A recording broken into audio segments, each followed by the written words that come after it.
আজকে আসছে একদম বার্নিং টপিক, পরীক্ষায় আসবেই, 2 সেকেন্ডে করাচ্ছি। দেখো, প্রথমে আমরা দেখব দুইটা কার কার গুণফল। 2 হচ্ছে 1 ইন্টু 2, পরপর সেগুলো নেবে। 6টা কার গুণফল 2 ইন্টু 3, মানে আগে ছোট পরে বড়। এইভাবে আমরা যদি পুরো করতে থাকি প্রায় 2.5 মিনিট লাগবে। আমি এটা 2 সেকেন্ডে করাচ্ছি। ডট ডট করে আমরা প্রথমে দুটো নেব, লাস্টে এটা দেখে নেব।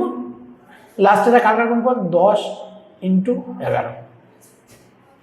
ওপরে 1 আছে, 1 থাকবে, তাহলে এর প্রথম সংখ্যা নেব, মানে 1/1 মানে হচ্ছে 1।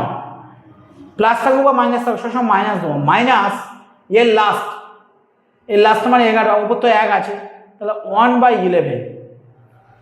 এটা বিয়োগ করলে 11 লসাগু, 11 থেকে 1 বিয়োগ করলে 10/11।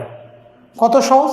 আরেকবার বলছি, প্রথম সংখ্যা নেব 2 কার গুণ করলে 1 ইন্টু 2, তাহলে 1/1 মানে এই সংখ্যাটা নেবো 1/1 মানে 1, আর এর লাস্ট সংখ্যাটা নেব 1/11। এই দুটোর মধ্যে মাইনাস করলে আমার অ্যান্সার হয়ে যাবে। সিমিলারলি তোমরা আমার সাথে প্র্যাকটিস করো। এটা তাহলে কি হবে, 20 কার গুণফল 4 ইন্টু 5, পরপর আছে কিনা দেখে দেবে। তাহলে এটা 5 ইন্টু 6 ম্যাচিং আছে। তারপর লাস্টেরটা দেবে, লাস্টে হচ্ছে 11 ইন্টু 12। তাহলে কি বললাম, এর প্রথম সংখ্যা মানে 1/4 মানে 1-এর 4, ক্লিয়ার। এর লাস্ট সংখ্যা তাহলে কোনটা, 1/12 মানে 1-এর 12,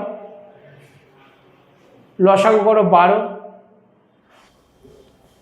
3 মাইনাস 1, 2-এর 12, কাটাটি করলে 1-এর 6।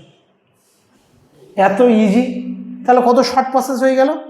এরকম নিত্য নতুন ভিডিও প্লাস ইম্পর্টেন্স ম্যাথগুলো যে চাকরি পরীক্ষা আসে সেরকম জানার জন্য আমার চ্যানেলকে সাবস্ক্রাইব করো, নোটিফিকেশান অন করো, শেয়ার করো।